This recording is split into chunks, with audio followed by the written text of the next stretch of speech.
హైదరాబాద్ లో దారుణ హత్య కలకలం రేపుతోంది. జూబ్లీ హిల్స్ ఐఏఎస్ క్వార్టర్స్ లో ఉంటున్న విశ్రాంత ఐపీఎస్ అధికారి వినయ్ రంజన్ రే భార్య దారుణ హత్యకు గురయ్యారు. విగత జీవిగా పడి ఉన్న రంజన్ రే భార్యను చూసిన కుటుంబ సభ్యులు వెంటనే పోలీసులకు సమాచారం అందజేశారు.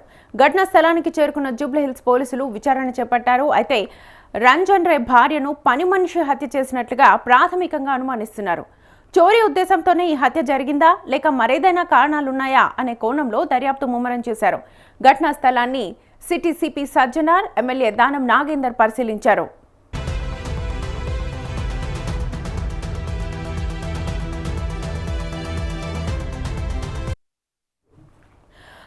రిటైర్డ్ ఐపీఎస్ అధికారి వినయ్ రంజన్ రే భార్య హత్యకు గురయ్యారు. ఇదే అంశానికి సంబంధించి ఫుల్ డీటెయిల్స్ మా ప్రతినిధి ప్రభాకర్ అడిగి తెలుసుకుందాం.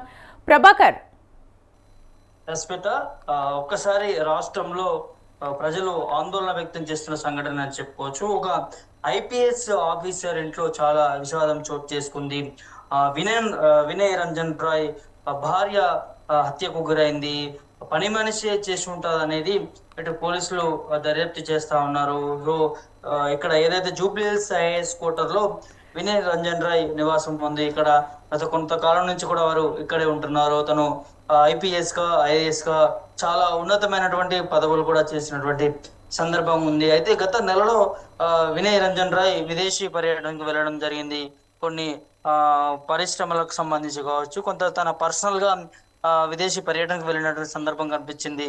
నెల రోజుల కిందట అక్కడే తను ఉంటున్నటువంటి సందర్భం. అయితే ఇక్కడ ఓన్లీ ఇంటి వద్ద మాత్రం ఇటు తన భార్య, అదే విధంగా ఇద్దరు పని మనుషులు ఉన్నట్టుగా తెలుస్తా ఉంది. పోలీసులు దీని మీద ఇన్వెస్టిగేషన్ కూడా మొదలు చేశారని చెప్పుకోవచ్చు. అయితే దాదాపు ఇది జరిగి చాలా రోజులు అవుతుంది. దాదాపు 3 నుంచి 4 రోజులు అయ్యే అవకాశం ఉన్నట్టుగా మరి అక్కడ పోలీసులు చెప్తున్నటువంటి వివరాల్లో వెల్లడవుతా ఉన్నది. ఇప్పటికీ సిటీ సిపి సజ్జనార్, దాంతోపాటు స్థానిక ఎమ్మెల్యే వెళ్ళడం కూడా జరిగింది. సో ఇక్కడ క్లియర్ గా పన్నాగం పన్ని ఈ హత్యకి పని మనుషులే కారణం అనేది కొంత అక్కడ ఉన్నటువంటి పరిస్థితులు చూస్తూ ఉంటే అర్థమవుతుంది అని పోలీసు వివరాల్లో కూడా తెలిసే పరిస్థితి కనిపిస్తా ఉన్నది. ఇన్వెస్టిగేషన్ కూడా దాని మీదనే చేస్తా ఉన్నారు. సో ఇది నేపాల్ కి సంబంధించినటువంటి గ్యాంగ్ గా పోలీసులు గుర్తించారు. గత నెల నుంచే దీని మీద ఒక పన్నాగం పన్నారనేది కొంత సమాచారం అయితే అందుతా ఉన్నది. ఏదైతే దాదాపు ఒక 2 నుంచి 3 వరకు కూడా ఇంట్లో పనిచేస్తారనేది సమాచారం. అయితే ఇటు ఎవరైతే రంజన్ రాయ్ ఇటు విదేశీ పర్యటనకు వెళ్ళిపోయిన తర్వాత ఇదే ప్లాన్ లో ఉన్నట్టుగా ఇటు పని మనుషులు 3కి సంబంధించి నేపాల్ నుంచి వచ్చిన వారు ఇదే తనని హతమార్చి ఇంట్లో ఉన్నటువంటి బంగారం, నగలు కావచ్చు, అదేవిధంగా కొంత డబ్బుని కాజేయాలనే నెపంతోనే ఈ దీనికి ఒడిగట్టారనేది ఇప్పుడు అక్కడ ఉన్నటువంటి సిచ్యువేషన్ చూస్తూ ఉంటే క్లియర్ గా అర్థమవుతా ఉంది. పోలీసులు కూడా అదే దాని మీద కూడా ఇన్వెస్టిగేషన్ చేస్తున్నటువంటి పరిస్థితి కనిపిస్తా ఉన్నది. అయితే ఈ సంఘటన నిన్న వెలుగులోకి వచ్చిందని చెప్పుకోవచ్చు. ఏదైతే రంజన్ రాయ్ తన భార్యకి ఫోన్ చేస్తా ఉన్నా కూడా, పదే ఫోన్ చేస్తున్నా కూడా ఫోన్ లిఫ్ట్ చేయట్లేదు. దాదాపు 2 రోజుల నుంచి కూడా కాల్ లిఫ్ట్ చేయట్లేదు. ఏంటి అనేది ఇక్కడ ఉన్నటువంటి పోలీస్ స్టేషన్ కూడా తను ఫోన్ చేయడం జరిగింది. ఇట్లా పరిస్థితి, కాల్ లిఫ్ట్ చేయట్లేరు అంటూ కూడా పోలీసులకి సమాచారం ఇవ్వడంతో పోలీసులు రావడం జరిగింది. వచ్చి చూస్తే తను మేడకాయ కోసినట్టుగా కనిపించింది పోలీసులకు అనేది వారు చెప్తా ఉన్నారు. సో అక్కడ కూడా కొంత వస్తువులు కూడా అవన్నీ కూడా చెల్లాచెదరం అయిపోయినటువంటి పరిస్థితి కనిపించింది. ఏదైతే డబ్బు, నగదు, ఏదైతే ఆ రూమ్స్ ఉంటాయో ఆ రూమ్ లో మొత్తం కూడా అంతా కొన్ని గ్లాసులు కూడా ధ్వంసం చేసినట్టుగా, అక్కడ ఉన్నటువంటి సామాన్ అదంతా కూడా చెల్లాచెదురుగా పడేసినట్టుగా ఉన్నటువంటి పరిస్థితి కనిపించింది అనేది పోలీసులు చెప్తున్న పరిస్థితి కనిపిస్తా ఉన్నది. దాంతో పాటు ఇంత రక్షణగా ఉంటున్నటువంటి ఒక ఐఏఎస్ క్వార్టర్స్ అంటే చాలా భద్రత ఉంటుంది. చాలా మంది పోలీసులు ఉంటారు, గస్తీ కాస్తా ఉంటారు. అదే విధంగా లోపలికి వచ్చేవారు, బయటికి వెళ్లే వారి మీద ఖచ్చితంగా నిఘా పెడతా ఉంటారు. ముఖ్యంగా గుర్తు తెలియని వ్యక్తుల వారికి సంబంధించి కూడా కొంత నిఘా ఉంటుంది. ఇటు సీసీ కెమెరాలు కూడా ఉంటాయి.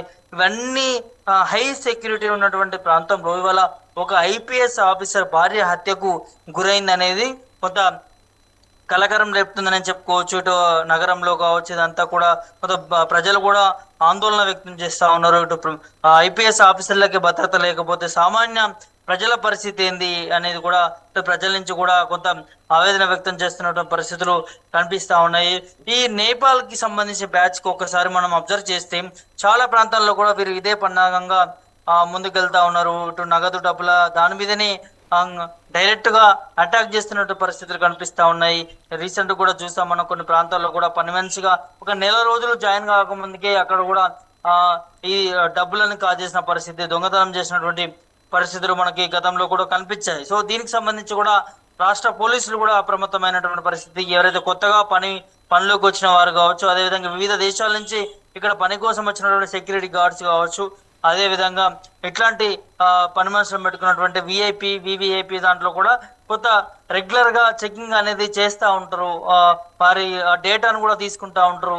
విఐపికి సంబంధించి వారి ప్రాంతాల్లో కూడా ఎవరైతే వర్క్ చేస్తా ఉన్నారో వారికి సంబంధించిన డేటా పూర్తి కూడా పోలీసులు ఆ జోన్ లో వారికి తీసుకుంటున్నటువంటి సందర్భం కూడా కనిపించింది. మరి ఇక్కడ డైరెక్ట్ గా ఐపీఎస్ ఆఫీసర్ ఇంట్లోనే మకాం వేశారంటే ఖచ్చితంగా ఇది ఒక పెద్ద బ్యాచ్, పెద్ద ముఠానే అయి ఉంటుంది అనేది పోలీసులు ప్రస్తుతం సమాచారం అయితే తీసుకుంటా ఉన్నారు దీనికి సంబంధించి. అయితే మరి అంటే పూర్తిగా పని మనిషి చేశారనేది ఆధారాలు కూడా మరి సేకరిస్తా ఉన్నారు ఇటు పోలీసులు. వారి దర్యాప్తు కూడా కొనసాగుతా ఉన్నది.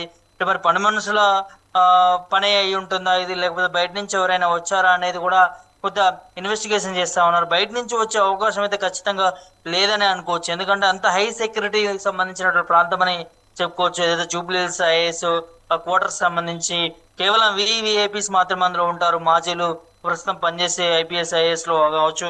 సో వారి క్వార్టర్స్ లో ఎంత నిఘా ఉంటుంది అనేది మనందరికీ తెలుసు. అట్లాంటి ప్రాంతంలో గుర్తు తెలియని వ్యక్తులు రావడానికి అసలు చోటే ఉండదు.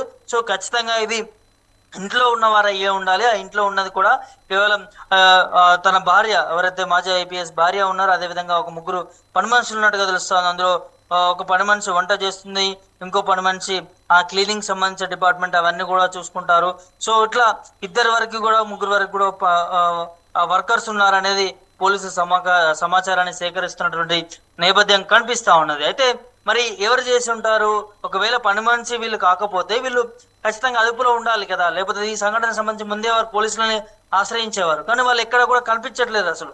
సో వారి కోసం కూడా పోలీసులు గాలింపులు చర్యలు చేపడతా ఉన్నారు. ఇటు రైల్వే స్టేషన్స్ కావచ్చు, అదే విధంగా కొన్ని ప్రాంతాల్లో బయట ఏదైతే ట్రాన్స్పోర్ట్ ప్రాంతాల్లో కూడా వారు తనిఖీలు చేస్తున్న పరిస్థితి కనిపిస్తా ఉన్నది. మరి ఏ విధంగా ఎస్కేప్ అయ్యారు ఏంటి అనేది కూడా చూడాల్సినటువంటి అవసరం ఉంటుంది. పోలీస్ ఇన్వెస్టిగేషన్ లో పూర్తిగా సమాచారం అయితే బయటకు వచ్చే అవకాశం ఉంది. ప్రస్తుతం పోలీసులు మాత్రం దీని మీద ఇన్వెస్టిగేషన్ చేస్తా ఉన్నారు.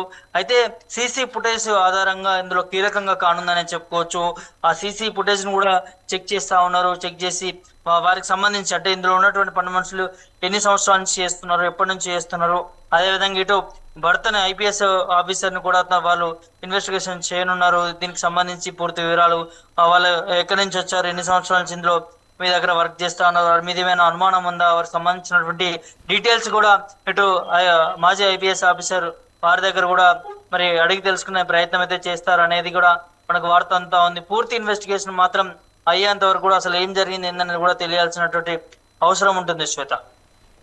Right Prabhakar, thank you.